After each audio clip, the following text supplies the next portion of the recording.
Hello, ਜ਼ਰੂਰੀ ਐਲਾਨ ਸੁਣ ਲਓ। ਅਮਰੀਕਾ, ਕੈਨੇਡਾ, ਯੂਰਪ, ਯੂਕੇ ਜਾਣ ਵਾਲਿਆਂ ਵਾਸਤੇ ਖੁਸ਼ਖਬਰੀ। ਹਰ ਰੋਜ਼ ਸਪੈਸ਼ਲ ਜਹਾਜ਼ ਜਾ ਰਿਹਾ, ਹਰ ਸ਼ਹਿਰ ਤੋਂ ਜਾ ਰਿਹਾ। ਜਿੱਥੋਂ ਕਹੋਗੇ, ਜਿਹੜੇ ਚੌਕ ਵਿੱਚੋਂ ਕਹੋਗੇ ਉੱਥੋਂ ਚੁੱਕ ਲਵਾਂਗੇ। ਜਿੱਥੇ ਕਹੋਗੇ ਉੱਥੇ ਉਤਾਰ ਦੇਵਾਂਗੇ। ਆ ਜਾਓ, ਆ ਜਾਓ, ਆ ਜਾਓ। ਜਿਹੜਾ ਪਹਿਲਾਂ ਆਏਗਾ ਉਹਨੂੰ ਸੀਟਾਂ ਲੱਭ ਜਾਣਗੀਆਂ। ਜਿਹੜਾ ਲੇਟ ਆਏਗਾ ਉਹਨੂੰ ਪਾਇਲਟ ਦੇ ਨਾਲ ਸਟੂਲ ਤੇ ਬਹਿਣਾ ਪਵੇਗਾ ਜਾਂ ਫਿਰ ਗੋਦੀ ਵਿੱਚ ਬਹਿਣਾ ਪਵੇਗਾ। ਐਡਵਾਂਸ ਬੁਕਿੰਗ ਦੀ ਜ਼ਰੂਰਤ ਨਹੀਂ, ਵੀਜ਼ੇ ਦੀ ਜ਼ਰੂਰਤ ਨਹੀਂ। ਸਿਰਫ ਪਾਸਪੋਰਟ ਨਾਲ ਲੈ ਕੇ ਆ ਜਾਓ, ਵੀਜ਼ਾ ਐਂਟਰੀ ਤੇ ਲੱਭ ਜਾਏਗਾ।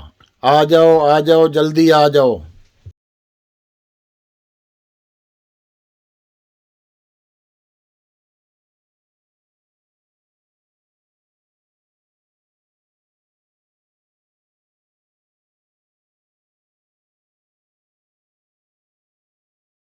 ਅਮਰੀਕਾ ਆ ਗਿਆ ਤੇ ਅਮਰੀਕਾ ਵਾਲੀਆਂ ਸਵਾਰੀਆਂ ਉਤਰਨ ਦੀ ਤਿਆਰੀ ਕਰ ਲਓ।